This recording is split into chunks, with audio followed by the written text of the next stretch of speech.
नमस्कार दोस्तों। हर हर महादेव। ओम नमः शिवाय। श्री शिवाय नमस्तुभ्यम। दोस्तों, अगर आप महादेव के सच्चे भक्त हैं तो वीडियो को एक लाइक जरूर करें।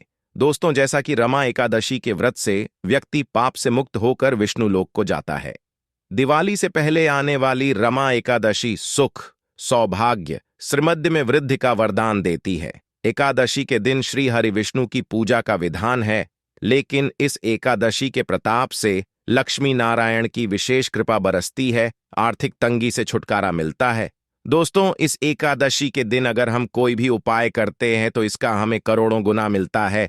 दोस्तों, एकादशी के गुरु जी ने कुछ उपाय बताए हैं जो कि आपको अवश्य करने हैं। इस वीडियो को ध्यान से देखें, पूरा सुने। आधा अधूरा सुनने से कोई लाभ नहीं होगा। चलो चलते हैं, सुनते हैं। नमस्कार दोस्तों, ओम नमः शिवाय। जय महाकाल। जैसा कि आप सभी को पता है कि अभी कार्तिक महीने के पवित्र दिन चल रहे हैं और आज है कार्तिक माह की एकादशी तिथि। तो बहुत ही अच्छा दिन है, बहुत ही शुभ योग है। तो ऐसे में आपको अपने घर की सुख समृद्धि के लिए, लक्ष्मी प्राप्ति के, अगर आपके घर में धन, वैभव, ऐश्वर्य की कमी है, जीवन में मान सम्मान की कमी है, घर से आर्थिक तंगी बनी रहती है, तो आपको आज के दिन एक छोटा सा उपाय करना है। इससे आपके जीवन का दुर्भाग्य सौभाग्य में बदल जाएगा और हमेशा आपके घर में सुख समृद्धि बनी रहेगी।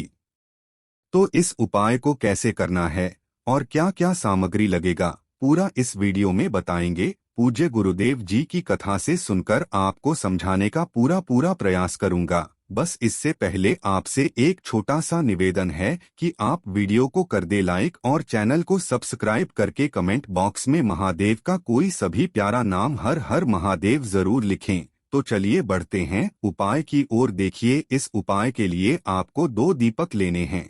दीपक आप चाहे तो मिट्टी के ले और यदि आप चाहें तो ये दीपक आटे से भी बना सकते हैं। यदि आप दीपक आटे से बना रहे हैं तो आपको ध्यान देना है कि उस आटे में नमक का इस्तेमाल नहीं करना है। बिल्कुल शुद्ध आटा आपको लगाना है और उसी से 2 दीपक आपको बना लेना है। वैसे आटे के दीपक सबसे शुद्ध माने जाते हैं और यदि आप मिट्टी का दीपक ले रहे हैं तो आपको ध्यान रखना है कि मिट्टी का दीपक कहीं से भी चटका हुआ नहीं होना चाहिए। ठीक है, आगे बात समझ में। फिर इसके बाद आपको लेना है 2 गोल बाती। ठीक है, तो आप 2 गोल बाती ले। फिर इसके बाद आपको लेना है शुद्ध गाय का घी। ठीक है, तो आप थोड़ा सा गाय का घी ले और यदि मान लीजिए आपके पास गाय का घी नहीं है तो आप ये दोनों दीपक तिल के तेल से बना सकते हैं। लेकिन पहले आपको पूरा प्रयास कर लेना है घी लेने का। यदि आपको घी न मिले तब आप तिल का तेल ले सकते हैं। फिर इसके बाद आपको लेना है 2 चुटकी हल्दी। कितनी? 2 चुटकी हल्दी लेनी है और ध्यान देना है कि हल्दी एकदम शुद्ध होनी चाहिए। गुरुवार के दिन हल्दी के उपाय करने से हमारा गुरु ग्रह मजबूत होता है। इसी के साथ हल्दी हमारे जीवन से दुर्भाग्य को दूर करने का काम करता है और हल्दी को लक्ष्मी जी का प्रतीक माना जाता है। तो आप 2 चुटकी हल्दी ले। अब इसके बाद क्या करना है, आपको इन सभी सामग्री को लेकर आपको प्रदोष काल के समय चले जाना है अपने घर के मंदिर में। और अपने घर के मंदिर पहुंचकर आपको सबसे पहले भगवान विष्णु माँ लक्ष्मी की पूजा अर्चना करनी है, जैसे आप करते हैं। फिर इसके बाद आपको दोनों दीपक को प्रज्वलित करना है, जिसमें आपको एक दीपक भगवान विष्णु के समक्ष आपको जलाना है और दीपक जलाने के बाद आपको 1 चुटकी हल्दी अपने दाहिनी हथेली पर रखनी है और ओम बृहस्पति देव नमः इस मंत्र का जाप करते हुए आपको उसी हल्दी को दीपक में डाल देना है। या फिर आप ओम नमो भगवते वासुदेव नमः इस मंत्र का भी जाप कर सकते हैं।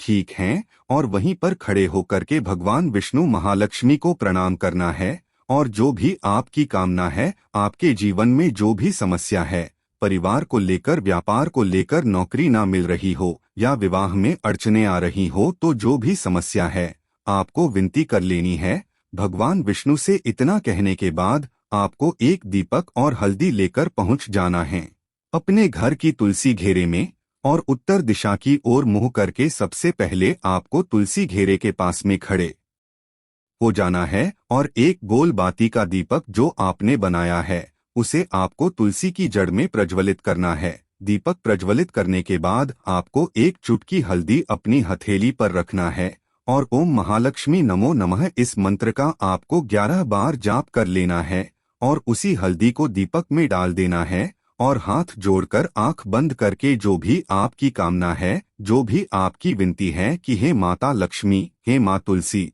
आप हमारे जीवन में चल रही सभी समस्याओं को दूर करे, घर में सुख समृद्धि बढ़े, महालक्ष्मी का आगमन हो, ऐसे स्वभाव के साथ आपको यह उपाय करना है। उपाय बहुत ही छोटा है, बहुत ही सरल है। चलते हैं हमारे दूसरे उपाय की तरफ। देखो, अब दूसरा उपाय विशेषकर आपको 7 चने की दाल से करना है। तो इस उपाय के लिए आपको मात्र 7 चने की दाल लेना है। इसी के साथ में आपको एक तांबे के पात्र के अंदर शुद्ध जल लेना है और इन दोनों सामग्री को लेकर के आपको भगवान शिव के मंदिर में पहुंच जाना है। गुरुजी ने बताया है कि यह उपाय आप सुबह से लेकर शाम तक किसी भी समय कर सकते हैं। देखो दोस्तों, आपके पास जो 7 चने की दाल हैं, सबसे पहले तो उन पर आपको थोड़ा सा जल डाल करके उन्हें गीला कर लेना है। अब इस चने की दाल को आपको अपने सीधे हाथ की हथेली पर रखना है और आपके जीवन में जो दुर्भाग्य चल रहा है, आपके जीवन में जिन भी कार्यों में आपको रुकावट उत्पन्न हो रही है, जिन भी कार्य में आप बार बार असफल हो जाते हैं, तो आपको प्रार्थना करनी है, हे महादेव, मुझे इन सभी कार्यों में सफलता प्राप्त हो तथा मेरे जीतने भी कार्य अटक रहे, बस सभी परिपूर्ण हो। और ये 7 चने की दाल आपको भगवान शिव के शिवलिंग पर समर्पित कर देना है, बृहस्पतेश्वर महादेव का मन में स्मरण करते हुए। गुरुजी ने कहा है कि जो भी व्यक्ति गुरुवार एकादशी के दिन इस प्रकार से चने की दाल समर्पित कर देता है शिवलिंग पर, उसके जीवन से सारा दुर्भाग्य दूर हो जाता है। अब दोस्तों, अंत में जो एक जल का पात्र है आपके पास, इसे भी आपको भगवान शिव की शिवलिंग पर अर्पित कर देना है और श्री शिवाय नमस्तुभ्यं इस मंत्र का जाप करते हुए बस इतना सा उपाय करना है। आपको आपके जीवन का जितना भी दुर्भाग्य है वह सभी दूर होगा। अब दोस्तों, हम बात करते हैं तीसरे विशेष उपाय के बारे में। यह उपाय विशेषकर आपकी जो भी मनोकामनाएं हैं उन्हें परिपूर्ण करने वाला है।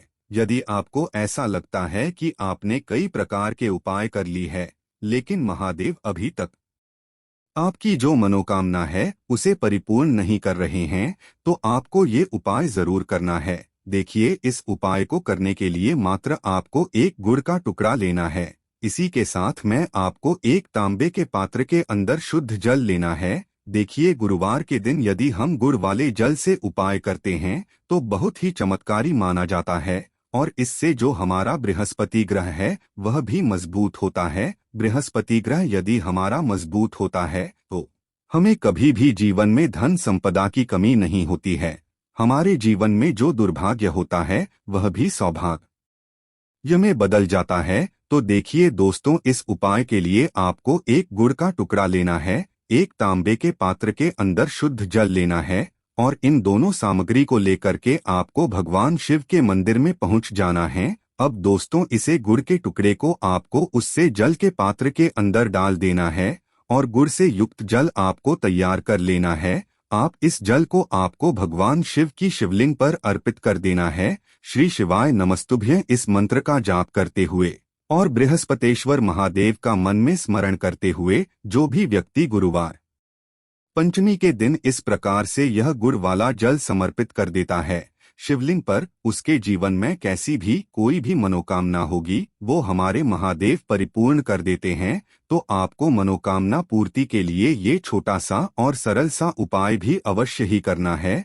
अब दोस्तों, हम बात कर लेते हैं चौथे विशेष उपाय के बारे में। देखिए दोस्तों, इस उपाय के लिए आपको मात्र एक तांबे के पात्र के अंदर शुद्ध जल लेना है। इसी के साथ में आपको 11 चावल यानी कि अक्षत के दाने लेना है। देखें, चावल के दानों को लेते समय आपको ध्यान रखना है कि ये कहीं से भी टूटे हुए या फिर खंडित नहीं होने चाहिए। इसी के साथ में आपको थोड़ा सा पीला चंदन भी लेना है। अब देखो दोस्तों, सबसे पहले तो इन सभी सामग्रियों को लेकर के आपको पहुंच जाना है भगवान शिव के मंदिर में। देखिए दोस्तों, सबसे पहले तो आपके पास जो चावल के दाने हैं उनमें आपको ये पीला चंदन थोड़ा सा डाल देना है और उन चावल के दानों पर आपको थोड़ा सा जल डाल करके उन्हें गीला करना है, यानी कि उन चावल के दानों को आपको पीला कर लेना है। इन चावल के दानों को तैयार करना है, यानी कि यह जो चावल के दाने हैं स्वर्ण के समान हो चुके हैं, और ये जो आपने चावल के दाने स्वर्ण के समान जो तैयार किए हैं, इन्हें आपको भगवान शिव के शिवलिंग पर समर्पित कर देने हैं, बृहस्पतेश्वर महादेव का मन से स्मरण करते हुए। देखो, गुरु जी ने बताया है कि जो भी व्यक्ति पीले चंदन से युक्त इन चावल को तैयार करके शिवलिंग पर गुरुवार के दिन इस प्रकार से समर्पित कर देता है, उसके जीवन में जितना भी दुर्भाग्य है वह सभी दूर होने लगता है, और जीवन की जो दरिद्रता है उससे भी उसको मुक्ति मिलने लगती है। अब दोस्तों, अंत में जो आपके पास एक तांबे के पात्र के अंदर जल है, इसे भी आपको भगवान शिव के शिवलिंग पर अर्पित कर देना है। श्री शिवाय नमस्तुभ्यं इस मंत्र का जाप करते हुए और बृहस्पतेश्वर महादेव का मन में स्मरण करते हुए देखिए, ये सभी उपाय छोटे छोटे हैं, लेकिन इनका जो फायदे हैं वह बहुत ही अधिक मिलेंगे। आपके जितने भी कार्य हैं वह सभी सिद्ध होते चले जाएंगे। आपके जितने भी कार्य में आपको रुकावटें आ रही है बस सभी दूर होती जाएंगी। उपाय करते समय कोई गलती नहीं करनी है। अगर कुछ समझ में नहीं आता है तो कमेंट बॉक्स में पूछ सकते हैं। श्री शिवाय नमस्तुभ्यं। हर हर महादेव।